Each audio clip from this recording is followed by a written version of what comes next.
Tonight, the countdown to a shutdown. The bitter battle with Congress deadlocked ahead of that midnight deadline. 750,000 workers set to be furloughed. The president threatening some could lose their jobs permanently. What it means for Social Security, student loans, national parks, and air travel. Also breaking tonight, home after home collapsing into the surf in the Outer Banks. Plus, the defense secretary and the commander-in-chief's eye-opening speech to top military brass. New fitness test standards, new grooming rules, and drill instructors allowed to put their hands on recruits. The president telling top generals to get on board or get out. Shocking video, a deputy suspended after kicking and threatening a group of teens while he was off duty, but partially in uniform, even pulling his gun as they cried out for help. Could one of the most popular birth control options in the country be linked to tumors? 1,000 women filing a new lawsuit. The deadly earthquake rocking the Philippines. Bridges and buildings swaying, sending people running into the streets. The catastrophic school collapse. Rescuers sending oxygen into the rubble, trying to save students still trapped inside. Diddy set to be sentenced. His plans to address the court on the day of his hearing. Nightly News starts right now. This is NBC Nightly News with Tom Yamas. And good evening. With the midnight deadline fast approaching, we are just hours away from a partial federal government shutdown.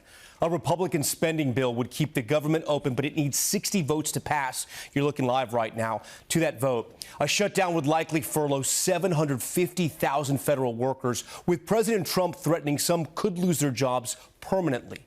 Essential government workers will still report to their jobs, but most of them won't be paid if there's a shutdown.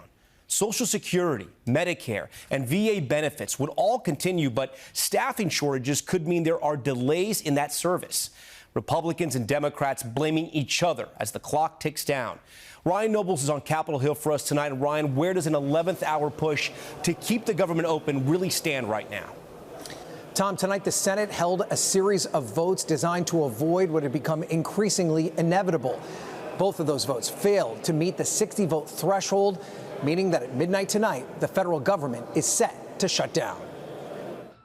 Tonight, just hours from a partial federal government shutdown, Senate Republicans making a last-ditch effort to get enough Democratic votes to keep the government open. But coming up short. Republicans need 60 votes to pass a spending bill to avoid a shutdown, meaning they need at least 7 Democrats to support it. It's up to Senate Democrats. If they decide to vote it down tonight, they're going to be the ones that have to explain at midnight tonight why the government is shut down. Democrats say they want to reverse GOP changes to Medicaid. What's the plan to get out of it? The American people are learning how bad this health care crisis is, and they will put tremendous heat on Republicans to solve it. But Republicans say Democrats should not shut down the government while both sides negotiate. Is there any way out?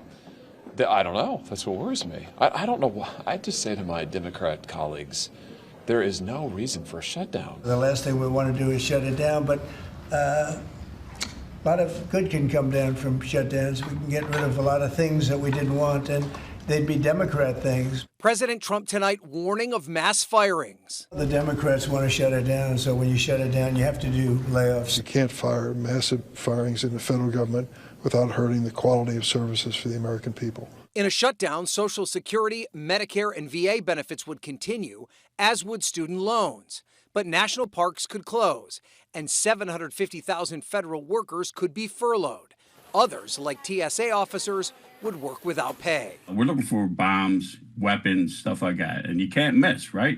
So you don't want officers with added stress of how am I going to pay my bills? Ryan Nobles, NBC News, the Capitol. And now to a dramatic scene unfolding along the North Carolina coast. Look at this.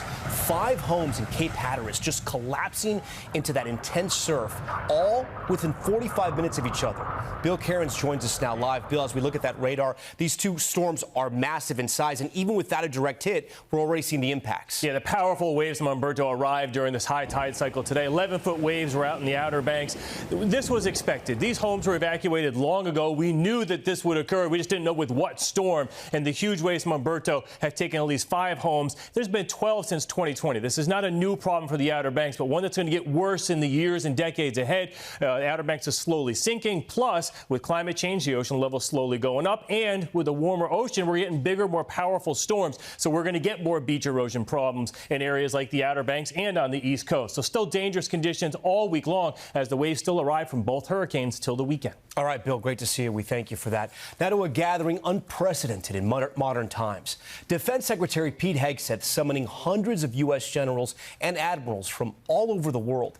He spoke before the president, who suggested major U.S. cities could be the new training grounds for the military. Here's Courtney Cubey.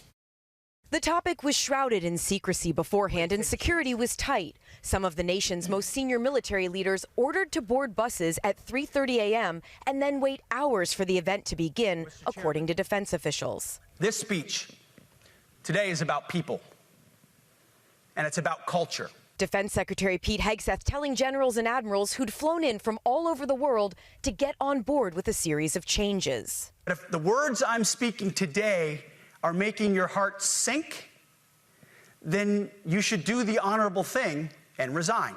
The new standards include new grooming rules that prohibit beards and a requirement that everyone in combat roles must meet the highest male standard for physical fitness, a change that could impact women in uniform.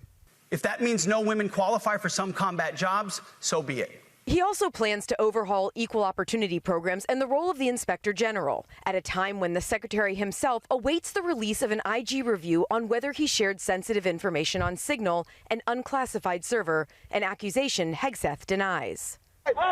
New recruits could also see changes, lifting restrictions on how far drill instructors can go. They can swear, and yes, they can put their hands on recruits.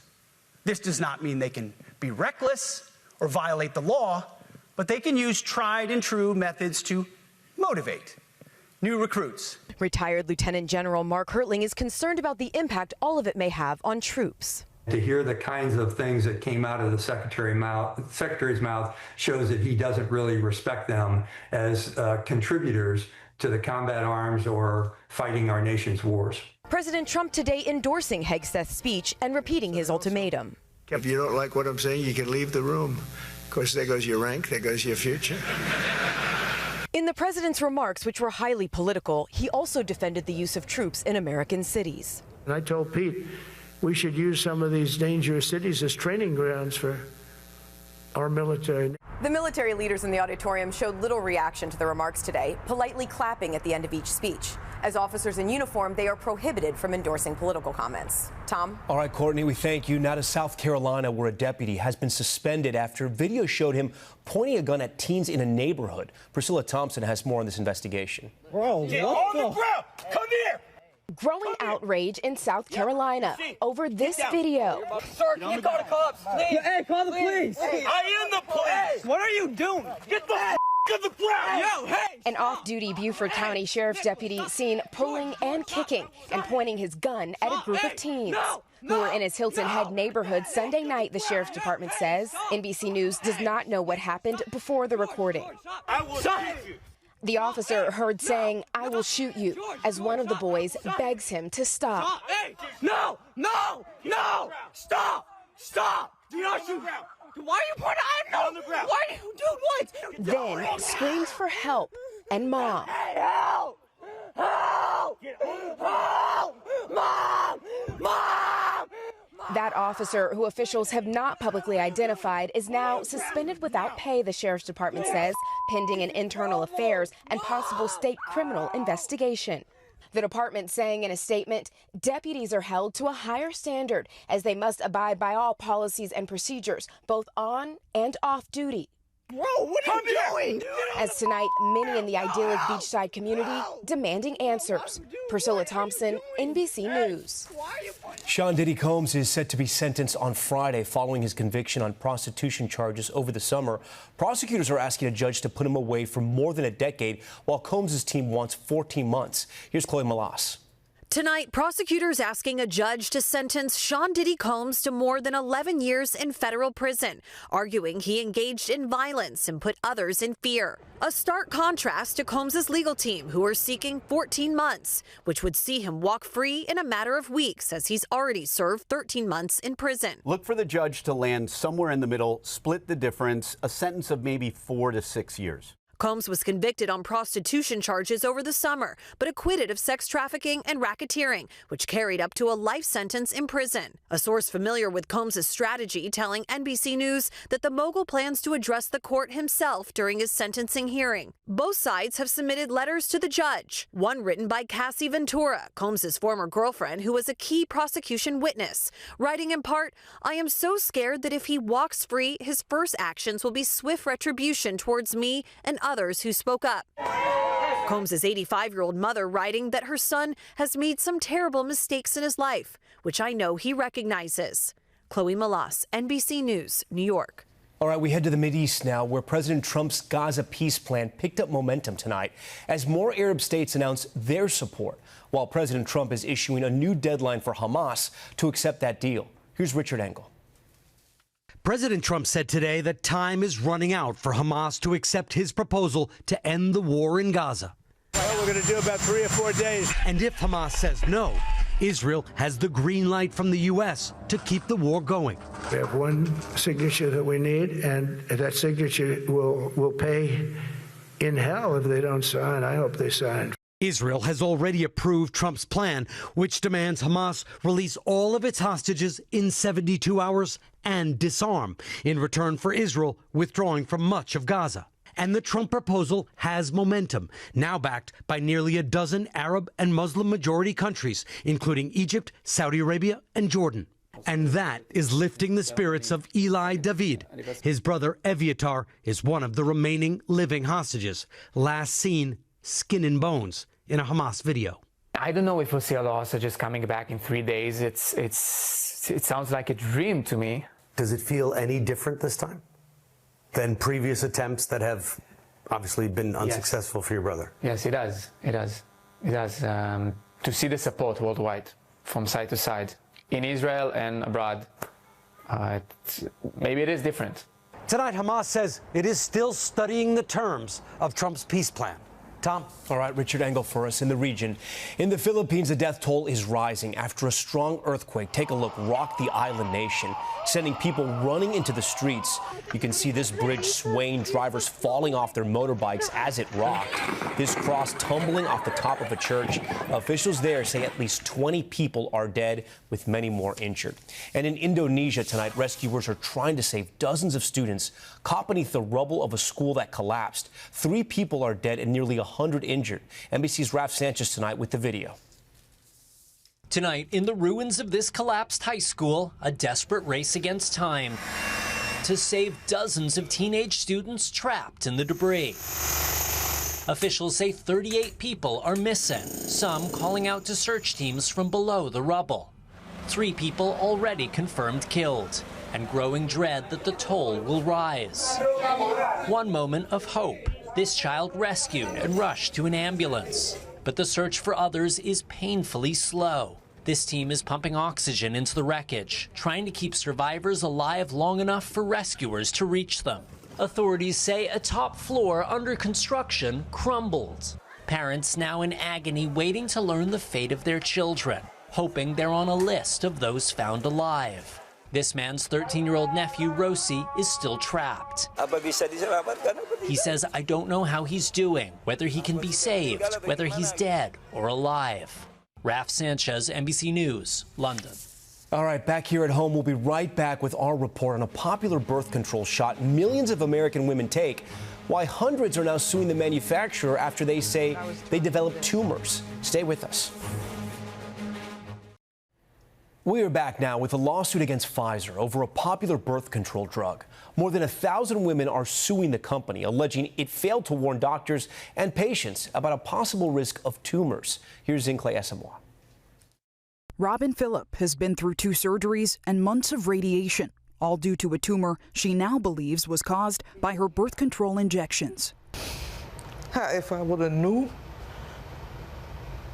from the get-go, I would have never took that shot. In 2018, doctors discovered a tumor called a meningioma pressing on Philip's brain. This right here. Emergency surgery left her without vision in her left eye. She even had to relearn how to walk.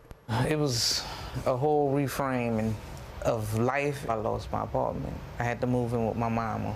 Depo-Provera is a progestin shot injected every 3 months. 1 in 4 women in the United States use it, with black women taking the shot at nearly double the national rate. Philip took it for nearly 30 years. The only time you stopped was when you had your 2 children. Yes. Multiple studies have found a potential link between depo and meningioma, including one that found women who took the drug for more than a year had 5 times the risk of developing the tumor. So overall, meningioma is not common. The likelihood of having a meningioma as a depo user is incredibly low. It's just that it's incredibly low for people who don't use depo. Philip is now one of more than 1,000 women suing Pfizer, the maker of Depo-Provera, alleging the company chose to ignore relevant safety concerns and deliberately not study the long-term safety of depo. These women all have meningiomas, many have surgery, some have radiation, and they've all had their lives greatly impacted. The European Union added a warning label for meningioma to the drug in 2024. Canada has listed it as an adverse reaction since 2006. No such warning exists in the United States. In a motion seeking dismissal of the case, Pfizer says it became aware of the risks of meningiomas in 2023 and made an application to the FDA to change the drug's warning label. The company says the FDA rejected their effort to warn patients. The FDA declined our request for comment, but in a letter to Pfizer included in the motion, it wrote the findings of the available observational studies alone do not support the addition of a warning. Pfizer saying to NBC News it stands behind the safety and efficacy of Depo-Provera. There was enough information decades ago for them to have done the proper studies and paid more attention and warned. Even after Robin Phillips' 2018 surgery, she kept taking Depo. Her tumor grew back. If you had known about this link, this risk earlier, would you have stopped? Yes. Yes. Cold turkey. I would have stopped. Zinclea Samoa, NBC News, West Wego, Louisiana. All right, when we come back, the deadly house explosion in Delaware, what we know about the fatal blast. Stay with us. All right, we are back now with a deadly house explosion in Delaware. Firefighters, you can see here, rushed to the scene. One person was assisted from the home by neighbors, according to the state fire marshal, but another person was trapped and unfortunately died. Officials say the cause of this explosion is still under investigation. At this time, there is no indication of criminal activity. Now to that announcement from President Trump about lower prescription drug prices, saying he's negotiated a deal with Pfizer to offer some drugs at deep discounts on a soon-to-be launched website called Trump RX. Separately, Pfizer will offer all its drugs to Medicaid at reduced costs in exchange for tariff exemptions, though most Americans do buy their drugs through their insurance plans. And after nearly 20 years off the air, Reading Rainbow is coming back. New episodes of the beloved children's program will debut on YouTube every Saturday morning in October. And there's a new host. Here he is, Michael Threets. He's a former librarian with a massive online following. Good luck to him in the show. All right, that does it for Nightly News on this Tuesday. I'm Tom Yamas. Thanks so much for watching. Tonight and always, we're here for you. Good night. We thank you for watching, and remember, stay updated on breaking news and top stories on the NBC News app or watch live on our YouTube channel.